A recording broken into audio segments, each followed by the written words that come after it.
guys, it's Katie and welcome back to another AFI DIY. Today I'll be showing you a product that is very fragrant and super long lasting, Incense Sticks.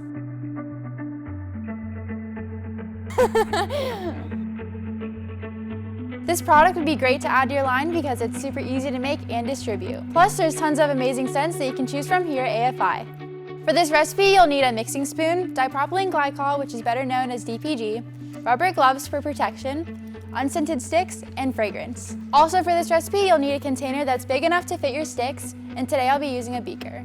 The DPG will be used to minimize all the black smoke coming from the incense sticks. It'll also help infuse the fragrance to the sticks. I made a trip to the expansive library here at AFI, and today I chose Dragon's Blood.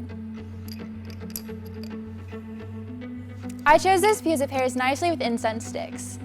If you like this video, check out our video below on reed diffusers. Now that we have our ingredients, let's get started. First, you're going to want to measure out 66.67% of DPG. For my recipe, this comes out to be 3.33 pounds.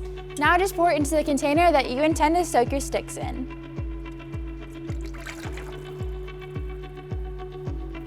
Now just measure out 33.33% of your fragrance. For this recipe, we'll be using 1.67 pounds of Dragon's Blood. Pour it straight into the container holding the DPG.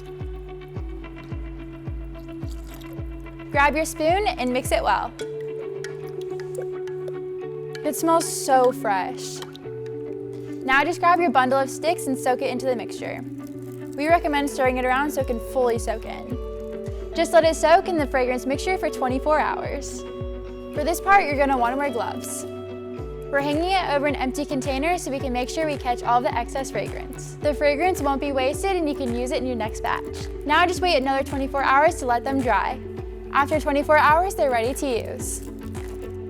Now remember guys, you can use all this extra fragrance for as many batches as you want. To make more, just repeat the prior steps. The ingredients that we use are very inexpensive. You can sell your incense sticks from $1 to $5 per bundle depending on how many sticks are in your bundle. For packaging, we recommend putting them in paper tubes or boxes that you can put your logo on. We recommend making them in larger batches so you can maximize your profit. Make sure to subscribe down below so you can stay up to date with our videos. I'm Katie and thanks for watching another AFI DIY. See you next time. Bye!